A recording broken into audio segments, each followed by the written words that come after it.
Broadcasting live from the Business RadioX studio in Chicago, Illinois, it's time for Chicago Business Radio. Brought to you by FirmSpace, your private sanctuary for productivity and growth. To learn more, go to firmspace.com. Now, here's your host. Hey everybody, and welcome to another episode of Chicago Business Radio. I'm your host, Max Cantor, and before we get started, a quick shout out to today's sponsor. Today's show is sponsored by FirmSpace. Thank you to FirmSpace, because without them, we couldn't be sharing these important stories. And we have a really great guest today. She is the founder and director of communications at TE&CO. Please welcome to the show, Tamara Edwards. Welcome to the show, Tamara. Hey, thanks so much for having me, Max. So let's jump right in. Tell me a little bit about what TE&CO is and how you guys serve folks. Yeah, so TE&CO is Tamara Edwards and Company, and quite literally, it's the company I keep to support the strategies that we put out for our clients. But the history of our business in a very quick and personal story is I was working for I'm from Chicago, but I moved to DC after college and pursued a career on Capitol Hill and found myself working for a very media-driven congressman as his scheduler and on the communications team, and really quickly gained a lot of experience in campaign politics and managing crisis communications and building a personal brand. And my DC life was thriving and fantastic, but I'm from Chicago, my family's here, and I wanted to find a way to get back to Chicago. And so fast forward 5 years, a couple of inaugurations and a lot of fun stories in between. And I started a business. I started TE&CO with the idea to service the personal brands of business leaders who want that clarity and visibility and crystallization of their message the same way that perhaps a member of Congress would enjoy. It's really built into what they do. And so I think more and more now folks are thinking about their personal brands or how executive leadership makes, their voice makes a difference. So we service our clients in all kinds of ways. We do corporate communications. I stick with personal brands through their investment portfolios. Our sort of tagline is we can help raise the profile in a way that makes sense for your business goals. So it's very strategic and targeted PR, communications, and personal branding. One of the things that first stood out to me when I was reading through your backstory was your time working in the U.S. Congress. I mean, because that's such an interesting thing. And so now that you're working with business people, what are some similarities and differences that you have found working with politicians and now working with business people? Yeah, it's funny because even some of my clients have political aspirations, but I really find, and I think this is true for perhaps a lot of your guests or a lot of people listening, but a lot of people just really want to do good in their community or, in a bigger picture.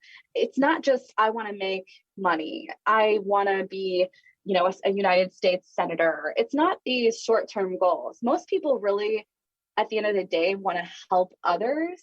And there's so many ways to do that. And that's the thread that keeps me super excited about what we're doing and really getting behind the mission of our clients. And so we have clients that do things that members of Congress can't do in their private practice. So the common thread really is the interest and ability of doing good, whether it's in your immediate community or in your industry. But we all want to be cutting edge and leading decisions. And the folks I work with are, in fact, doing that, whether they're aspiring, members of Congress or, CEOs or, ready for their next promotion. So you started to talk about, what some of your clients may be doing. But for you and TE&CO, who are you guys' ideal client? So we actually have a really nice portfolio of clients right now. I have a hair salon owner, which was newly added as I want to say November, and that was something I was really clear when I was taking that client on, that I wanted to work with the CEO. It was really the jockey, so to speak. And but we have clients who do, we're in satellites, we're in blockchains, we're in manufacturing. And so the ideal client that we want to work with is not anybody and everybody, but individuals or companies or brands who are interested in communications and want to articulate themselves through PR, through communications, through things like having a clear social media strategy, but aren't sure exactly where to go. And what I found is there needs to be somebody, not necessarily like me, but someone thinking the way that I do, that it's really threading the needle between brand and what the marketing strategy is, and what is the story that we're telling as an organization. And so, you can hire a brand agency to build you a beautiful logo. You can hire a photographer to take a great picture of you. But what are those individual pieces doing that all work towards the same goals? And I want people to think more about that. So whether they hire us today, tomorrow, or follow us on social media, we have a magazine coming out January 1. We really want to help people get into that mindset that, streamlined, cohesive, and comprehensive communications is pretty much the only way to go. And the best part is not only does it work, but it actually makes the overwhelm of social media and all of these daunting things kind of quell down when you have an actual plan in front of you. Totally. And it is daunting. I mean, for someone who's just starting out building their personal brand, all the checklist of items they have to do to build that up is an intimidating thing. So what are some tips to help somebody build their personal brand if they're just starting out? Yeah, it's a little bit of mind mapping. I'm actually in a few coaching programs with wonderful executive coaches here in Chicago. Shout out to Neha O'Rourke of Somewhere in Between Coaching. But, it really starts off like, forget the tactical steps, start with a strategy. And if you're not sure what a strategy might look like for you, start off with your why and how am I going to show up? The world is our oyster, right? So, we can be very specific. If you're a consultant, how are you going to position yourself as a consultant? Are you going to be very high touch, very buttoned up? I brand myself as a casual Midwesterner, and that's how my voice and tone comes across in all of the work that I do. And so starting off with those very clear, a little bit of, again, like mind mapping, a little bit of the woo-woo, who am I? What am I doing? Why does it matter? Who do I want to help?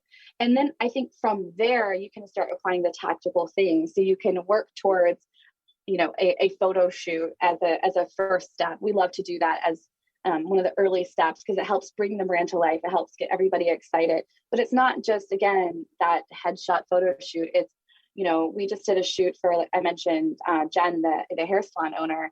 Well, her unique positioning is she wants to make her salon more competitive. And it's really her around the ecosystem running the place.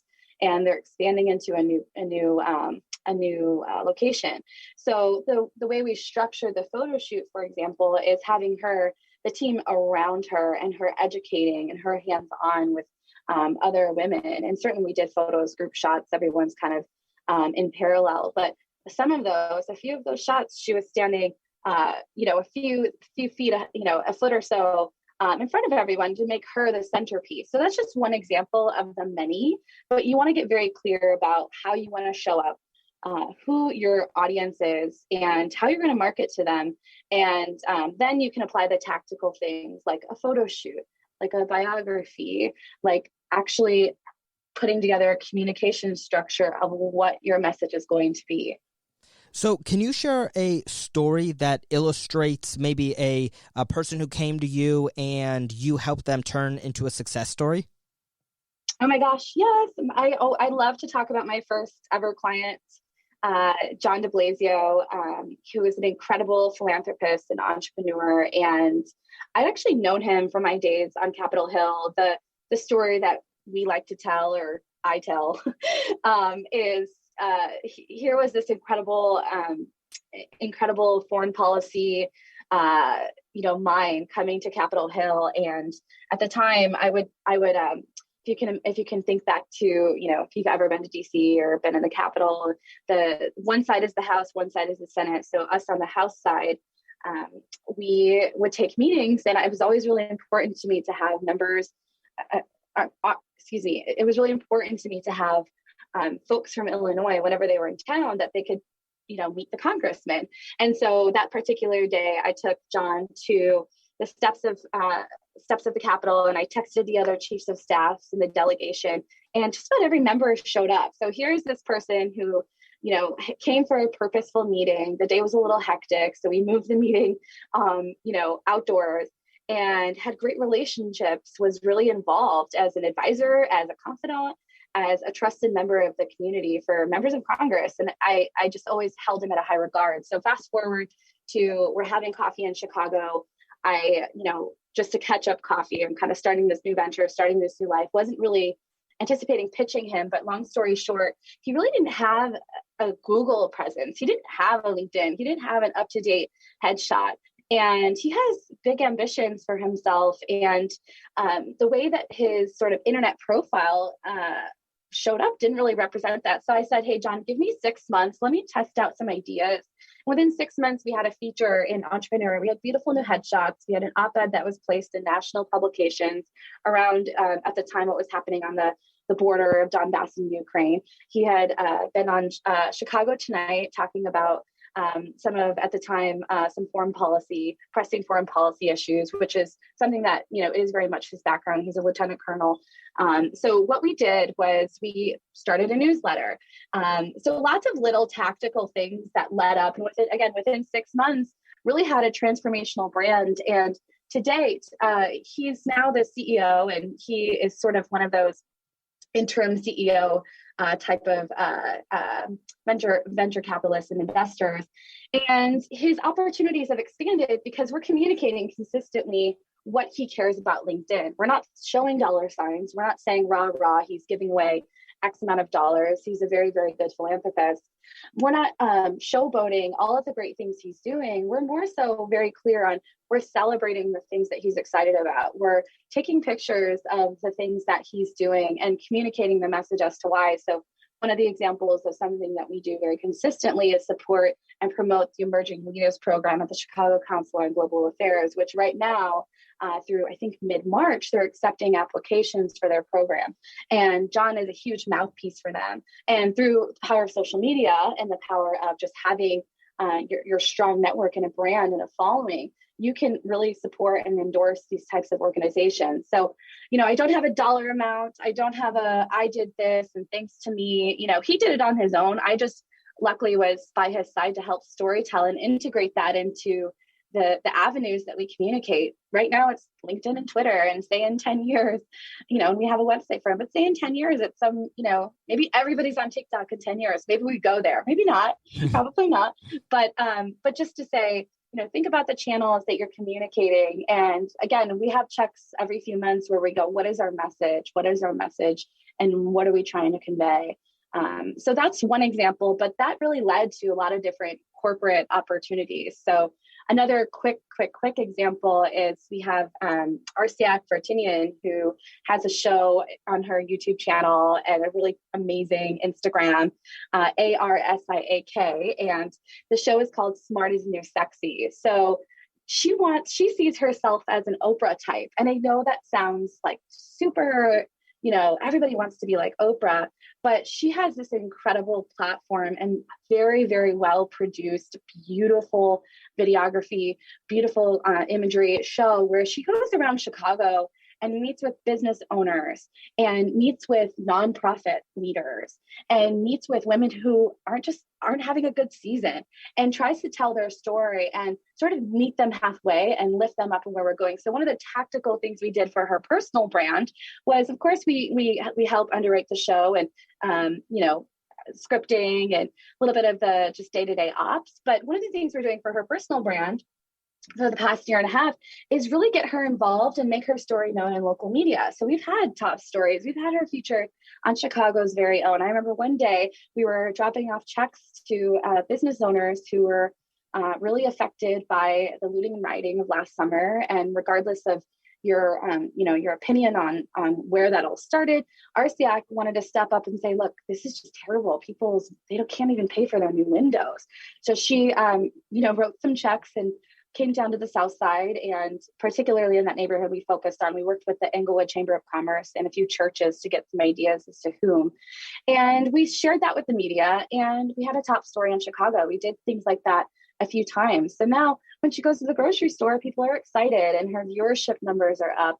And yeah, she's not necessarily in the millions and millions and getting sponsored ads. The goal wasn't to make her a social media influencer. The goal is to make her somebody who's setting the standard for how just an average person can be involved in their community and tell stories. So it was an extension of her Smart is the New Sexy show. So those are two really different examples just to show the range on how really thinking clear about how you can raise your profile can have an impact on your business, on your life, on your philanthropy, on your your community. Totally. And it's very interesting to hear about how you and TE&CO kind of adjust and mold yourselves for whichever unique voice and story come to you. It's really cool to hear you, for two totally different clients, tell me how, you were able to help them succeed. And so in addition to all the stuff you're doing for all your clients, can you tell me a little bit about TE&CO magazine? What's that all about? Yes. So, this all started actually a few months ago. There's a multitude of things that sort of kicked off the thinking, right? One, I've never really marketed myself. We've been so lucky riding this wonderful wave of people who are just knocking on our door. I think my clients are my marketing. So we've been really lucky. And so looking ahead to 2022, I wanted to serve at a higher scale, not necessarily just cash in for my ideas. I love doing the work. I was a staffer, in Capitol Hill, always had that staff mindset, truly. I mean, I'm so involved in the day-to-day. My team's like, you need to, you're a CEO, you're running our company. And I'm like, no, we need to do it. Right. So all of that to say is we really wanted to serve and share our ideas and get people thinking. And I found that in a lot of my conversations with friends, with people who are perhaps shopping or exploring our services, we really got them thinking, and they came back to us and wanted a strategy. And so I just thought, if I could storytell and showcase and share some of the tactical things that led to the success of X campaign or X project or X client, perhaps I can inspire other people to take it and run with it themselves. Maybe give us a call for a free 15-minute consultation. I'm always down for that. The other thing that really drove us to invest our time and energy and put our best ideas forward behind the magazine I've realized that PR is very expensive, and we've never really skyrocketed our rates because we want to be approachable. We want to be affordable. We also know that it takes a little bit of time to turn our brand around. So we actually have our clients on 4 and 6 month strategies. So I think about my style of comms as a Ferris wheel, very low and slow and smart and steady. It takes a little time to experience that shift. And we've kind of outdone a lot of our clients who have had big PR firms. And a few months ago, I took on a client in DC who we're going to be launching a few satellites in a few years. It's called High Spec IQ. And we shopped for a few big, fancy, expensive PR firms that were, just sums that at this point, the startup that High Spec is, wasn't really ready to pay. So I'm talking $20,000 a month beyond. And to me, that was a pretty shocking figure. I go, I could charge that, right? And still deliver, but I wasn't willing to do that, and I think, again, when you get to those big, expensive and fancy PR firms, you're paying for the zip code, you're paying for the account managers, and it's very transactional. And I think that's perfectly acceptable. That's their business model. They probably have a yacht and I don't, but and that's what works. And there's a need for that when you're a big company. But what about everybody else? What about the small businesses? What about the folks who are just getting started with their ideas? What about the personal brands? How do you attach a strategy to a personal brand as a PR firm? So I really wanted to kind of reset the way we think about PR, personal branding, and communications in this new era where everybody does have a personal brand. If you have a LinkedIn profile, you have a personal brand. Mm-hmm. And how do we normalize this conversation about thinking about ourselves? I mean, I think every single person should have sort of their social media strategy or their campaign, because people are inherently interested in each other. The example I talk about a lot is, we watch each other more than we watch TV. You probably scroll Instagram or Facebook or LinkedIn or TikTok more than you just scroll the channels, right? We all binge, we all have Netflix and things like that. But the first thing that we check in the morning, I think for most people, is probably our phones and probably our social media. So give them something to look at, give them something to know. And that really is just going back to like really basic tactical steps. So to answer your question, it really was kind of cutting through the noise, but also us really ducking our heads up and saying, hey, we're out here and we're doing really fantastic things. Here's what we're doing.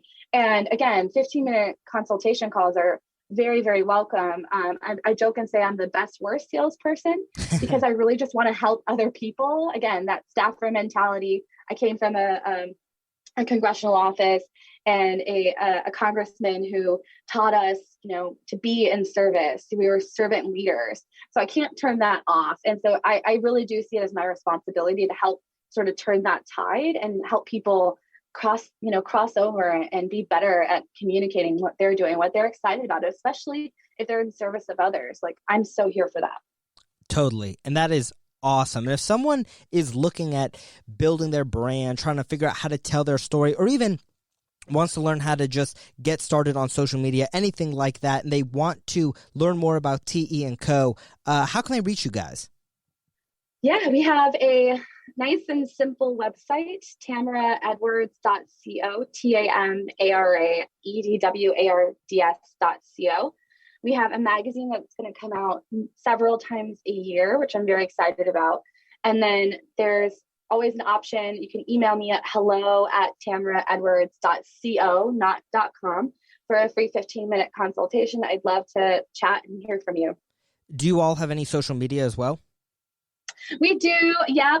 We have an Instagram, tamaraedwards.co. And then my personal Instagram is a little bit of, I'm a newlywed, a little bit of that, a little bit of PR tactics, a little bit of everything. And it's Tamara Edwards. That's it. I just changed the handle, so I'm getting used to it. It's Tamara Edwards.